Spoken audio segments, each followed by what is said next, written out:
சிறகடிக்க ஆசை சீரியலோட upcoming episode என்னென்னு பார்க்கலாம். இங்கே அண்ணாமலை எப்பயும் போல் ஸ்கூலில் தனக்கு நிறைய வேலை இருக்குது, அது மட்டும் இல்லாமல் பேரண்ட்ஸ் மீட்டிங் வேறு வச்சுருக்காங்க, அதனால் என்னை கூப்பிட்ருக்காங்க விஜயா, நான் ஸ்கூலுக்கு போயிட்டு வரேன் அப்படின்னு கிளம்புறாரு. உடனே ரோகிணி இதை பார்த்துட்டு பேரதிர்ச்சி அடைகிறாங்க.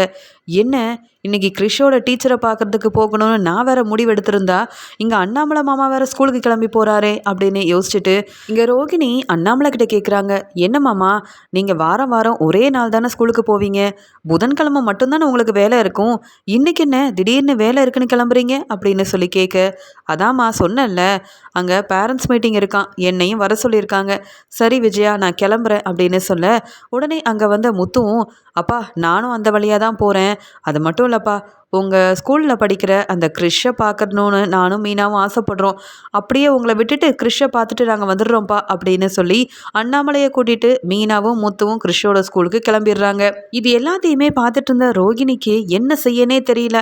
அம்மா கிட்ட வேற சொல்லிட்டேன் கிறிஷோட ஸ்கூலுக்கு நான் வரேன்னுட்டு, ஆனால் இப்போ என்னால் போக முடியாது போலையே, இவங்க எல்லாரும் அங்கே போகிறாங்க, என்னை பார்த்துட்டா நான் வசமாக மாட்டிப்பேன், கிறிஷோட அம்மா நான் தானே கண்டுபிடிச்சிட்டா அப்புறம் இந்த வீட்டில் நான் எப்படி மருமகளாக இருக்கிறது, சரிப்பட்டு வராது, அந்த ஸ்கூலுக்கு நம்ம போகக்கூடாது, அம்மாவுக்கு இப்போவே ஃபோன் பண்ணி அம்மாவையே போய் அங்கே டீச்சர்கிட்ட பேச சொல்ல வேண்டியதான், வேற வழியே இல்லை அப்படின்னு நினச்ச ரோகிணி பார்லருக்கு கிளம்பி போகிறாங்க. அங்கே போன ரோகிணி முதல்ல அவங்க அம்மாவுக்கு ஃபோன் பண்ணுறாங்க. உடனே என்னாச்சு ரோகிணி, இன்னைக்கு கிறிஷோட ஸ்கூலுக்கு நீ வந்துருவல்ல அப்படின்னு கேட்க, அம்மா எப்படிம்மா நான் வரது, என் மாமா அங்கே ஸ்கூலுக்கு கிளம்பி வந்திருக்காரு, இது மட்டும் இல்லைம்மா மீனாவும் முத்துவும் கிறிஷை பார்க்கணுன்னு ரொம்ப ஆசைப்படுறாங்கம்மா, அதனால் கிறிஷோட ஸ்கூலுக்கு 3 பேரும் கிளம்பி வந்திருக்காங்க, நான் வேற வந்தேன் வசமாக மாட்டிப்பேன் அப்படின்னு சொல்ல, என்ன ரோகிணி சொல்கிற, உன் மாமனார் எப்பயுமே புதன்கிழமை மட்டும்தானே ஸ்கூலுக்கு வருவார் அப்படின்னு கேட்குறாங்க இங்கே ரோகிணியோட அம்மா. அதுக்குடனே ரோகிணியும் என்ன ஏதுன்னு தெரியல, ஏதோ ஸ்கூலில் வேலை இருக்குன்னு மாமாவும் வர சொல்லியிருக்காங்க, அவர் மட்டும் வந்தால் கூட நான் சமாளிச்சிருவேன், கூட மீனாவும் முத்துவும் வேற வராங்க, நீ எப்படியும் கிறிஷை கூட்டிகிட்டு ஸ்கூலுக்கு போ, நான் வந்தால் வசமாக மாட்டிப்பேன், மிஸ்கிட்ட சொல்லு, நான் வேணும்னா ஃபோனில் மிஸ்கிட்ட பேசிக்கிறேன் அப்படின்னு சொல்லிடுறாங்க. என்ன ரோகிணி நீ வருவேன்னு நான் மிஸ்கிட்ட சொல்லியிருக்கேன், கிறிஷும் ரொம்பவே ஆர்வமாக காத்துட்டு இருந்தான் அம்மா வரப்போகிறாங்கன்னுட்டு, நீ வேற இப்படி சொல்கிறியே அப்படின்னு கேட்க, அம்மா அதெல்லாம் உன்னால் சமாளிக்க முடியும், அப்படியே மீனாவும் முத்துவும் ஸ்கூலுக்கு கிறிஷை பார்க்க வந்தாலும் நீ கண்டிப்பாக இந்த முறை கிறிஷ்கிட்ட 2 பேரையும் பேச விடாதம்மா, அந்த முத்துவும் மீனாவும் வேணும்னே கிறிஷ்கிட்ட என்னை பற்றி கேட்டு தெரிஞ்சுக்கணும்னு நினைக்கிறாங்க போல, அது மட்டும் இல்லாமல் கிறிஷ் மட்டும் என்னை பற்றின உண்மையை மீனா முத்துக்கிட்ட சொல்லிட்டான், அவ்வளவுதான், நான் நினைக்கிறது எதுவுமே நடக்காதுமா, மனோஜ் கூட இப்போ தான் நான் சந்தோஷமாக வாழ ஆரம்பிச்சிருக்கேன், அதனால் உன்னாலையும் கிறிஷாலையும் எனக்கு எந்த பிரச்சனையும் வரக்கூடாதுன்னா கிறிஷும் நீயும் மீனா முத்துக்கிட்ட பேசவே கூடாது, அவங்களை திட்டி அனுப்பிடு, இன்னொரு முறை கிறிஷை பார்க்கணுன்னு ஸ்கூல் பக்கம் அந்த முத்துவும் மீனாவும் வரவே கூடாது, அப்படி ஏதாவது நீ செஞ்சு அவமானப்படுத்தி அனுப்புனாதான் அந்த முத்துவுக்கும் மீனாவுக்கும் நல்லா புரிய வரும் அப்படின்னு சொல்ல, சரி ரோகிணி உன் நிலமையும் எனக்கு தெரிய வருது, இந்த முறை நானே இங்கே கிறிஷோட டீச்சர்கிட்ட பேசிடுறேன், முத்துவும் மீனாவும் வந்தாலும் திட்டி அனுப்பிடுறேன், போதுமா, சரி ஃபோனை வை அப்படின்னு சொல்லிடுறாங்க ரோகிணியோட அம்மா. இங்கே முத்துவும் மீனாவும் அண்ணாமலையை அவர் வேலை பார்க்குற ஸ்கூலில் விட்டுட்டு அங்கே வெளியில் வரும்போது கிறிஷ் தன்னுடைய பாட்டியோட ஸ்கூலுக்கு வரதை மீனா பார்த்துடுறாங்க. உடனே மீனா ரொம்ப சந்தோஷமாக முத்துக்கிட்ட, ஏங்க கிறிஷும் அவங்க பாட்டியும் வந்திருக்காங்க, போய் பேசிட்டு வருவோங்க, கிறிஷ்கிட்ட பேசி ரொம்ப நாள் ஆகுது, ரொம்ப ஆசையாக இருக்குன்னு சொல்ல, வா மீனா, நானும் கிறிஷை பார்க்கணும்னு நினச்சேன் அப்படின்னு சொல்லிட்டு கிறிஷோட பாட்டிக்கிட்ட முத்துவும் மீனாவும் பேச போகிறாங்க. ஆனால் முத்துவையும் மீனாவையும் பார்த்துட்டு கிறிஷோட பாட்டி கொஞ்சம் கூட சந்தோஷம் இல்லாமல் சிரிக்காமல், என்ன முத்து இங்கே வந்திருக்கீங்க அப்படின்னு கேட்க, இல்லைம்மா என் அப்பாவை கொண்டு வந்து விட்டேன், ஆனால் இப்போ கிறிஷ் வரதை பார்த்த உடனே மீனா ரொம்ப ஆசைப்பட்டா பேசணுன்னுட்டு அப்படின்னு சொல்ல, இங்கே மீனா சொல்கிறாங்க, என்னம்மா இன்னும் எங்கள் மேலே உள்ள கோவம் குறையவே இல்லையா, பேசவும் மாட்டிக்கிறீங்க சிரிக்கவும் மாட்டிக்கிறீங்க, ஏம்மா உங்களை பார்த்து பேசக்கூட கூடாதா என்ன அப்படின்னு மீனா கேட்க, அதெல்லாம் ஒன்றும் இல்லை மீனா, உங்கள் மேலே நான் எதுக்கு கோவப்படணும், கிறிஷோட அம்மா என்னையும் கிறிஷையும் நல்லபடியாக பார்த்துக்கிறா, நாங்கள் எங்கள் வேலையை பார்த்துட்ருக்கோம், அதே மாதிரி நீங்கள் உங்கள் வேலையை பார்க்க வேண்டியதானப்பா அப்படின்னு சொல்கிறாங்க. உடனே மீனா சொல்கிறாங்க, ஊர்லேருந்து வந்திருக்கீங்க, ஃபோன் கூட பண்ணலையேம்மா, நீங்கள் எங்கே இருக்கீங்கன்னு கூட தெரியாது, நீங்கள் சொல்லியிருந்தா நானும் என் வீட்டுக்காரரும் உங்களை வந்து பார்த்துருப்போம்ல அப்படின்னு சொல்ல, அதுக்கு இங்கே கிறிஷோட பாட்டி சொல்கிறாங்க, யாரும் எங்களை தேடி வரக்கூடாதுன்றதுக்காக தான் நாங்கள் இங்கே வந்து தனியாக இருக்கோம், அதனால தான்மா நான் யாருக்கும் ஃபோன் பண்ணி சொல்லவும் இல்லை அப்படின்னு சொல்ல, கிறிஷ் நீ நல்லா இருக்கியா, நீ நல்லா படிக்கிறியா அப்படின்னு மீனா ரொம்ப பாசமாக கிறிஷ்கிட்ட பேசிகிட்டு இருக்காங்க. ஆனால் கிறிஷோட பாட்டி கொஞ்சம் கூட சந்தோஷமே இல்லாத மாதிரி, போதும் மீனா, எனக்கு அங்கே கிறிஷோட டீச்சர்கிட்ட போய் பேச வேண்டிய வேலை இருக்குது. அது மட்டும் இல்லாமல் இப்படி கிறிஷை பார்க்க அடிக்கடி இங்கே ஸ்கூல் பக்கம் வராதீங்க. கிறிஷ்கிட்ட பேசணும்னு நினைக்காதீங்க. ஏன்னா கிறிஷோட அம்மாவுக்கு அதெல்லாம் கொஞ்சம் கூட பிடிக்காது. நீங்கள் உங்கள் வேலையை பாருங்கள், நான் என் வேலையை பார்க்குறேன். சரி நீங்கள் கிளம்புங்க, நான் பார்த்துக்கிறேன் அப்படின்னு சொல்ல, உடனே முத்துவும், என்னம்மா இவ்வளோ கோவமாக பேசுகிறீங்க? கிறிஷ் சின்ன பையன், அவன்கிட்ட பேசணும்னு ஆசைப்படுறதுல என்னம்மா தப்பு இருக்குது? இப்படி பேசிட்டீங்களேம்மா அப்படின்னு சொல்ல, வேற வழி இல்லை, எங்களை நிம்மதியாக வாழ விடுங்க அப்படின்னு சொல்லிட்டு கிறிஷை கூட்டிகிட்டு அங்கே டீச்சரை பார்க்கறதுக்காக போயிடுறாங்க கிறிஷோட பாட்டி. இதெல்லாம் பார்க்கும்போது இங்கே மீனாவுக்கு ரொம்பவே மனசு வேதனையாக இருக்குது. என்னங்க கிறிஷோட பாட்டி இன்னும் கோவமாக இருக்காங்க? நாம் அப்படி என்னங்க பெரிய தப்பு பண்ணிட்டோம்? இவங்க பேசுகிறதெல்லாம் பார்த்தா இந்த கிறிஷோட பாட்டி மேலே எனக்கு ரொம்பவே சந்தேகம் வருது. ஏதோ பெரிய உண்மையை மறைக்கிறாங்க போல். அதனால தான் கிறிஷ்கிட்ட நம்ம பேசக்கூடாதுன்னு நினைக்கிறாங்க. கிறிஷ்கிட்ட பேசினா ஒரு வேளை அவன் மூலமாக நம்மளுக்கு உண்மை தெரிஞ்சிருமோன்னு நினைக்கிறாங்களோ அப்படின்னு மீனா முத்துக்கிட்ட சொல்ல, அதுக்கு முத்துவும், என்ன மீனா இப்படி பேசுகிற? அப்படி என்ன பெரிய உண்மையை கிறிஷோட பாட்டி நமக்கு தெரியக்கூடாதுன்னு மறைக்க போகிறாங்க? எனக்கு ஒன்றும் புரியல போ. சரிவா நம்ம கிளம்பலாம் அப்படின்னு சொல்ல, உடனே இங்கே மீனா சொல்கிறாங்க, இல்லைங்க, நல்லா யோசிச்சு பாருங்க. கிறிஷ் யாரோட பையன் அப்படின்றது நமக்கு இப்போ வரைக்கும் தெரியல. கிறிஷோட அம்மாவையும் அப்பாவையும் நம்ம பார்த்தது கூட இல்லை. அந்த உண்மை நம்மளுக்கு தெரிஞ்சால் ஏதாவது பிரச்சனை வருமோ அப்படின்னு இவங்க இந்த கிறிஷோட பாட்டி உண்மையை மறைக்கிறாங்க போல அப்படின்னு சொல்ல, ஆமாம் மீனா, நீ யாரை சந்தேகப்படுற? எதுக்கு இப்படிலாம் பேசிகிட்டு இருக்க அப்படின்னு முத்து கேட்க, எனக்கு என்னவோ உங்கள் அண்ணன் மனோஜ் மேலே தான் ரொம்ப சந்தேகமாக இருக்குது. ஒருவேளை கிறிஷோட அப்பா உங்கள் அண்ணன் மனோஜா இருந்தா அப்படின்னு சொல்ல, என்ன மீனா இப்படி சொல்லிட்ட? அப்போ கிறிஷோட அப்பா என் அண்ணன் மனோஜா அப்படின்னு முத்து பேரதிர்ச்சி அடைகிறாரு. அப்போ அம்மா யாரு அப்படின்னு முத்து கேட்க, வேற யாருங்க, நம்ம வீட்டுக்கு வந்தாங்களே ஜீவா, அந்த 27 லட்ச ரூபா பணத்தை உங்கள் அண்ணன்கிட்ட இருந்து ஏமாற்றி எடுத்துகிட்டு போனாங்களே, அந்த ஜீவாவாக தான் இருக்கும்னு நினைக்கிறேன் அப்படின்னு மீனா சொல்லிட்டு இருக்கும்போது உடனே முத்து சொல்கிறாரு, என்ன மீனா உனக்கு திடீர்னு இப்படி சந்தேகம் வந்திருக்கு? என் அண்ணன் என்ன இவ்வளோ பெரிய தப்பல்லாமா செய்வான் அப்படின்னு கேட்க, கண்டிப்பாங்க, இப்போ வரைக்கும் இந்த கிறிஷோட அம்மா யாருன்னு இங்கே கிறிஷோட பாட்டி சொல்ல மாட்டேங்கிறாங்க. எப்போ கேட்டாலும் வெளியூரில் வேலை பார்க்குறதா சொல்கிறாங்க. நமக்கு தெரிஞ்சது இந்த ஜீவா தானங்க வெளியூரில் வேலை பார்க்குறாங்க அப்படின்னு சொல்ல, நீ சொல்கிறதும் ஒரு வகையில் சரியாக தான் இருக்குது. ஆனாலும் ஒன்றுமே புரியல, எப்படி இந்த உண்மையை கண்டுபிடிக்கன்னு தெரியலையே. ஒருவேளை என் அண்ணன் தான் கிறிஷோட அப்பாவாக இருந்தால் கண்டிப்பாக கிறிஷை நம்ம வீட்டுக்கு கூட்டிகிட்டு போய் இங்கே நம்ம வீட்டிலேயே வச்சு பார்த்துக்கணும் அப்படின்னு முத்து சொல்லிட்டு இருக்காரு. சரிங்க, உங்கள் அண்ணன்கிட்ட இதை பற்றி கேளுங்க, என்ன ஏதுன்னு கண்டிப்பாக தெரிய வரும். அது மட்டும் இல்லை, இன்னொரு பக்கம் நமக்கு ரோகிணி மேலேயும் நிறைய சந்தேகம் இருக்குது. அதனால் உங்கள் அண்ணன்கிட்ட நம்ம கேள்வி கேட்டால் வெளுத்து வாங்கினோம்னா எப்படியும் ஏதாவது ஒரு உண்மை நம்மளுக்கு தெரிய வராமையா போக போகுது அப்படின்னு மீனா சொல்லும்போது இங்கே முத்து நினைக்கிறாரு, ஒருவேளை இந்த பார்லர் அம்மாவுக்கும் இதுக்கும் எதுவும் சம்மந்தம் இருக்குமோ, ஒன்றும் புரியலையே, ரொம்ப குழப்பமாக இருக்கே, மீனா சொன்ன மாதிரி செஞ்சு பார்ப்போம் அப்படின்னு இவங்க 2 பேரும் தன்னுடைய வேலைக்கு அங்கேருந்து கிளம்பிடுறாங்க. இங்கே சவாரி முடிச்சுட்டு வீட்டுக்கு வந்த முத்துவும் இங்கே மனோஜ் யார்கிட்டேயோ ரொம்ப நேரம் ஃபோனில் பேசிகிட்டு இருக்கிறத பார்க்குறாரு. ரொம்ப சந்தோஷமாக பேசிகிட்டு இருக்கிறத பார்க்குறாரு. காலையில் கடைக்கு வந்து அந்த டிவி வாங்கின பொண்ணுக்கிட்ட பேசிகிட்டு இருக்கிற இந்த மனோஜை பார்த்துட்டு இங்கே முத்து நினைக்கிறாரு, ஒருவேளை ரோகிணியை ஏமாத்துறதுக்காக அந்த ஜீவா கிட்ட மறுபடியும் இவ்வளோ சந்தோஷமாக மனோஜ் பேசிகிட்டு இருக்கானா, இவனை சும்மா விடக்கூடாது, உண்மை என்னன்னு கண்டுபிடிக்கணும், மீனா சந்தேகப்பட்டா சரியாக தான் இருக்கும் அப்படின்னு நினச்சிட்டு இங்கே முத்து மனோஜ் கிட்ட சொல்கிறாரு, எப்போ தான் ஃபோன் பேசி முடிப்ப, உங்ககிட்ட ஒரு முக்கியமான விஷயம் பேசணும் அப்படின்னு கேட்க, அதுக்குடனே மனோஜும், உனக்கு வேறு வேலை இல்லை, நான் இப்போ ஒரு கஸ்டமர்கிட்ட பேசிகிட்டு இருக்கேன், நான் அப்புறமா பேசிக்கிறேன், நீ கிளம்பு அப்படின்னு சொல்கிறாரு. உடனே முத்துவும், நான் சொல்லிக்கிட்டே இருக்கேன், ஃபோனை வைக்காமல் நீ பாட்டுக்கு பேசிகிட்டு இருக்க, வீட்டில் யாரையும் மதிக்க மாட்டியா, என்ன வேலை செஞ்சு வச்சுருக்க வெளியில், ஆனால் ரொம்ப நல்லவ மாதிரி எல்லாரும் முன்னாடி நடிச்சிட்ருக்கியா மனோஜ் அப்படின்னு முத்து ரொம்ப கோபமாக பேச ஆரம்பிக்க, வீட்டில் இருக்க விஜயா அண்ணாமலைன்னு எல்லாருமே வந்து நிற்கிறாங்க. உடனே விஜயாவும், என்னாச்சு முத்து, வந்த உடனே எதுக்கு மனோஜை திட்டிகிட்டு இருக்க, அவன் தான் யாரோ கஸ்டமர்கிட்ட பேசிகிட்டு இருக்கிறதா சொல்கிறான்ல, அப்புறம் எதுக்கு அவனை போயிட்டு இப்படிலாம் பேசுகிற, நீ எதுக்கு முதல்ல மனோஜ்கிட்ட பேசணும், நீ போய் உன் வேலையை பாரு அப்படின்னு விஜயா சொல்கிறாங்க.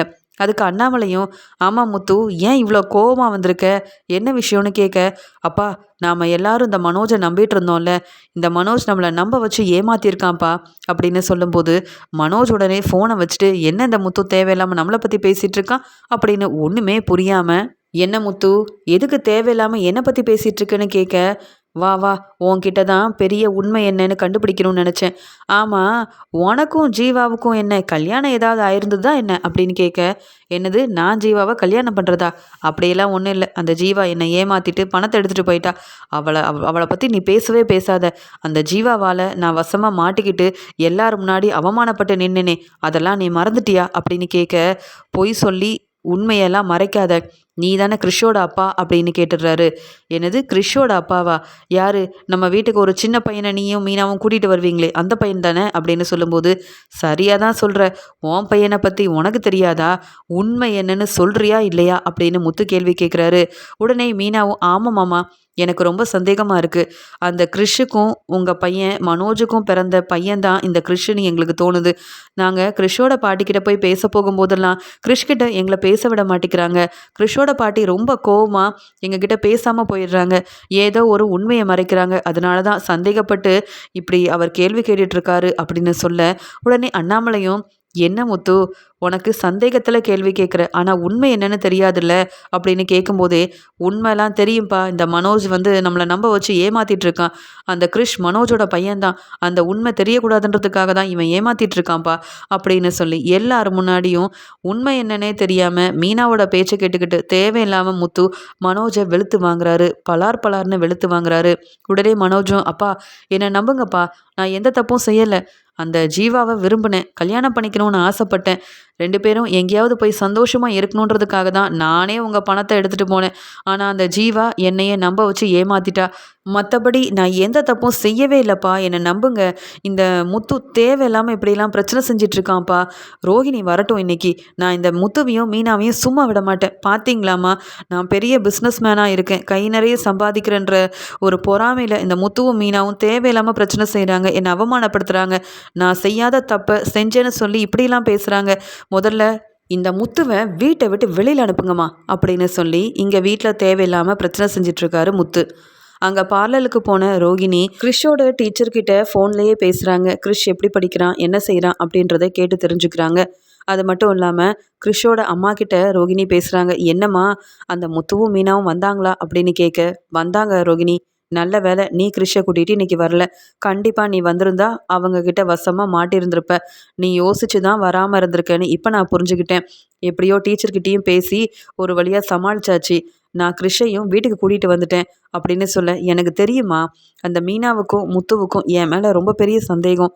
உண்மையை கண்டுபிடிக்கணும்னு நினைக்கிறாங்க. அது மட்டும் இல்லாமல் கிறிஷ் மேலே உள்ள பாசத்தில் அடிக்கடி ஸ்கூலுக்கு பார்க்க வரணும்னு வேற நினைக்கிறாங்க அப்படின்னு சொல்ல, இங்கே ரோகிணியோட அம்மா சொல்கிறாங்க, இனி அந்த முத்துவும் மீனாவும் கிறிஷை பார்க்க வரமாட்டாங்க. நானும் ரொம்ப கோவத்தில் திட்டி அவங்கள அனுப்பிட்டேன். அவங்க 2 பேருமே நல்லா தான் பேசுனாங்க. ஆனால் நான் தான் கோவத்தில் இனி இந்த பக்கம் வராதீங்க, கிறிஷை பார்க்கறதுக்கு ஸ்கூலுக்கெல்லாம் வராதீங்க, இப்படியெல்லாம் செய்யாதீங்கன்னு நல்லாவே திட்டி அனுப்பிட்டேன்.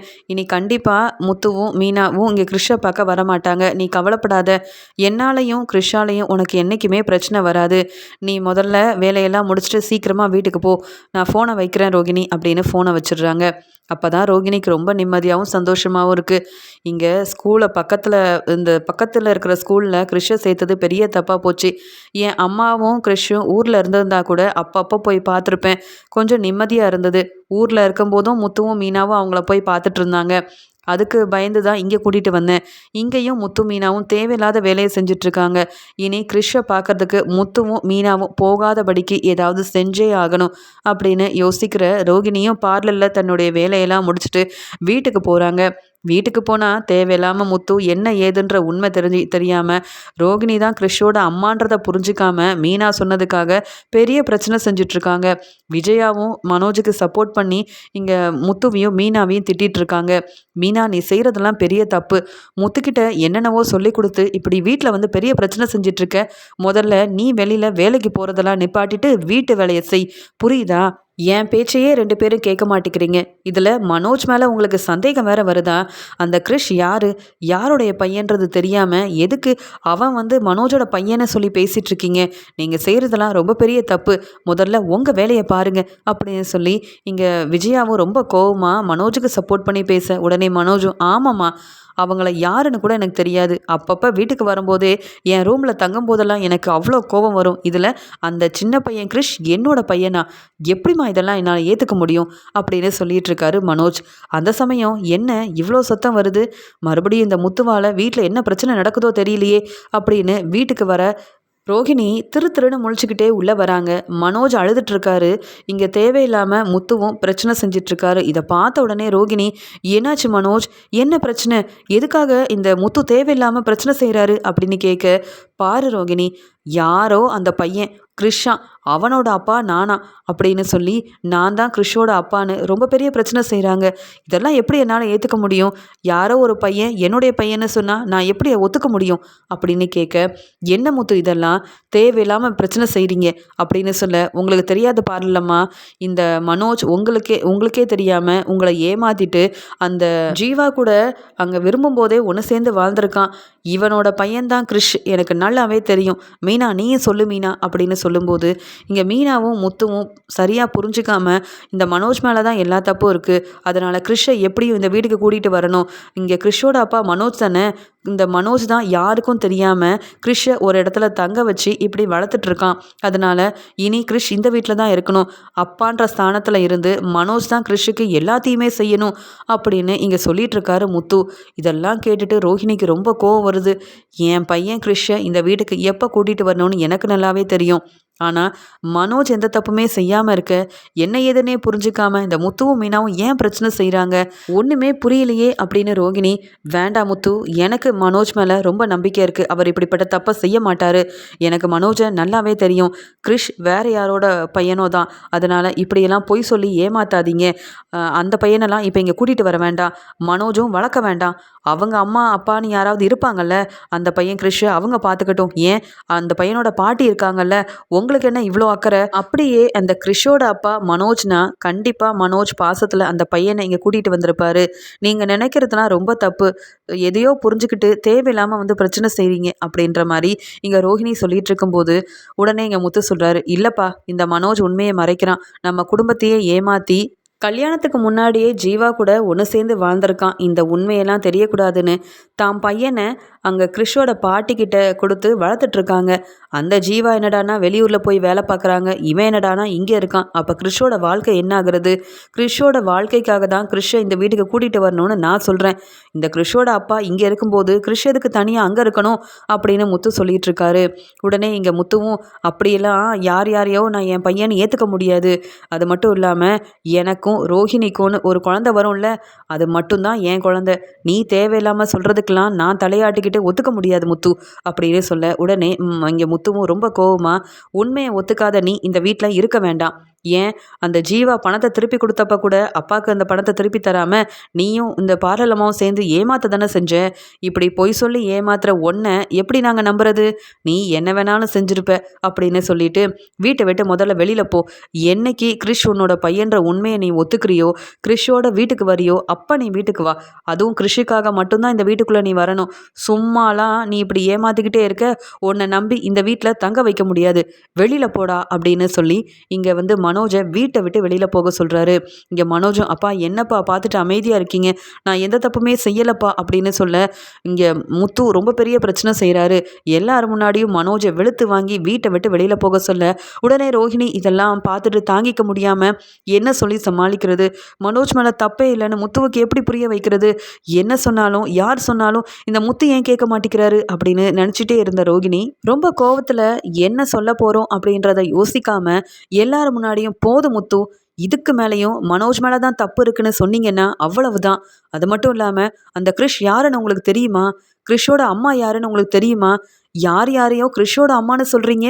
அதுவும் அந்த ஜீவாவா கிறிஷோட அம்மா? கிடையவே கிடையாது. நான் தான் கிறிஷோட அம்மா. என்னோட பையன்தான் கிறிஷ். ஊரில் இருந்த என் அம்மாவையும் என் பையனையும் சரியாக பார்த்துக்க முடியலன்னு பக்கத்துலேயே வீடு எடுத்து தங்க வச்சுருக்கேன். ஆனால் என் பையன் கிறிஷை ஜீவாவோட பையன்னு சொல்கிறீங்க. அது மட்டும் இல்லாமல் அந்த ஜீவா யாருன்னு உங்களுக்கு தெரியுமா? இங்கே மனோஜை ஏமாற்றிட்டு பணம் எடுத்துகிட்டு போன அந்த ஜீவா எப்படி என் பையனுக்கு அம்மாவாக முடியும்? என் பையன் கிறிஷுக்கு நான் அம்மானு இருக்கும்போது வேற யாரையோ அம்மானு சொல்கிறீங்க. இதெல்லாம் எப்படி என்னால் தாங்கிட்டு இருக்க முடியும்?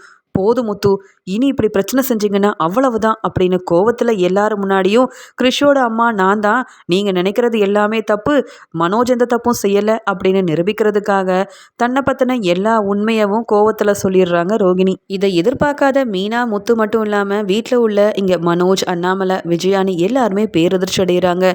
நாம் ஒன்று நினச்சா இங்கே வேற ஒன்றில் நடந்துட்டுருக்கு அப்படின்னு இங்கே முத்துவும் என்ன பார்லலம்மா உண்மையை தான் சொல்கிறீங்களா, அப்போ கிறிஷ் உங்கள் பையன் தானான்னு சொல்ல, ஆமாங்க நான் சொல்கிறது உண்மைதான், கிறிஷ் என்னோட பையன், இன்னொரு தடவை கிறிஷை அந்த ஜீவாவோட பையனை சொல்லி பிரச்சனை செஞ்சிங்கன்னா நான் பார்த்துட்டு சும்மா இருக்க மாட்டேன் அப்படின்னு கோவமாக பேசிகிட்டு இருக்கும்போது தான் ரோகிணிக்கு தெரிய வருது, கோவத்தில் நானே என்னை பற்றின உண்மையை சொல்லிட்டேனோ, இப்படி பண்ணிட்டேனே, எந்த உண்மை யாருக்கும் தெரியக்கூடாதுன்னு நினச்சினோ, நானே உண்மையை சொல்லி வசமாக மாட்டிக்கிட்டேனே அப்படின்னு திரு திருன்னு முழிக்கிறாங்க ரோகிணி.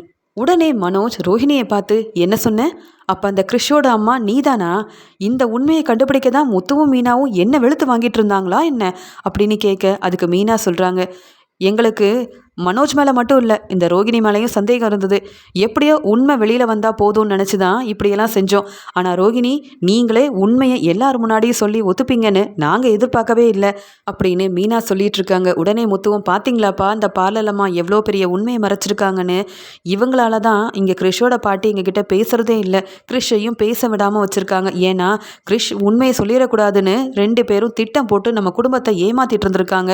அப்போ இந்த பார்லலம்மாவுக்கு கல்யாணமாகி ஒரு பையனும் இருக்கான், இந்த உண்மையை மறைச்சி மனோஜை வேற கல்யாணம் பண்ணியிருக்காங்க, ஏமா இவங்கள தான் நம்பி ஏமாந்து போய் நிற்கிறீங்களா அப்படின்னு வெளுத்து வாங்குறாரு விஜயாவை. உடனே விஜயாவும் என்ன ரோகிணி என்ன நடக்குதுங்க ஒன்றுமே புரிய மாட்டேங்குது, நீ என்னவோ கிறிஷோட அம்மா நான் தான்னு சொல்லிட்டு இருக்க, அப்போ உனக்கு ஏற்கனவே கல்யாணம் ஆயிடுச்சா, கிறிஷ் உண்மையாகவே உன்னுடைய பையன்தானா அப்படின்னு சொல்லி கேட்கும்போது இங்கே ரோகிணி நான் தான் உண்மையை சொல்லிட்டேனே, இனி என்ன சொல்லி சமாளிக்கிறது, இனி பொய் சொன்னால் யாரும் நம்ப மாட்டாங்க அப்படின்னு நினச்சிட்டு ரோகிணி கண் கலங்கிக்கிட்டே தாளை குனிஞ்சு நிற்க, இங்கே ஒரு பக்கம் விஜயா மனோஜ்னு 2 பேரும் ரோகிணியை நிற்க வச்சு கேள்வி கேட்டு வெளுத்து வாங்குறாங்க. உடனே விஜயா சொல்கிறாங்க, வீட்டை விட்டு வெளியில் போக வேண்டியது என் பையன் மனோஜ் இல்லை இந்த ரோகிணி, நம்ப வச்சு ஏமாற்றி பெரிய பணக்கார வீட்டு பொண்ணுன்னு பொய் சொல்லி என்னெல்லாம் ஏமாற்றி இவ குடும்பத்தை ஏமாற்றிருக்கா, இவ சொன்னதெல்லாம் நம்பிட்டு இருந்தோம்ல, நம்மளை சொல்லணும், முதல்ல இவளை வீட்டை விட்டு வெளியில் அனுப்புங்க, தப்பே செய்யாத என் பையன் மனோஜ் எதுக்கு வீட்டை விட்டு வெளியில் போகணும், அதான் அந்த கிறிஷோட அம்மா இந்த ரோகிணின்னு தெரிய வந்துருச்சு, இனி இந்த ரோகிணி நம்ம வீட்டு மருமகளே கிடையாது, வெளியில் போ ரோகிணி அப்படின்னு விஜயா தன்னுடைய முடிவை சொல்ல, என்னுடைய அம்மாவாலையும் என் பையன் கிறிஷாலையும் என்னை பற்றின உண்மை முத்து மீனாவுக்கு தெரியக்கூடாதுன்னு நினச்சேன், ஆனால் கோவத்தில் என்ன பேசுகிறேனே தெரியாமல் என்னை பற்றின உண்மையெல்லாம் சொல்லி கிறிஷ் என்னுடைய பையன்ற உண்மையை சொல்லி இப்படி வசமாக மாட்டிக்கிட்டேனே அப்படின்னு அவமானப்பட்டு நிற்கிறாங்க ரோகிணி.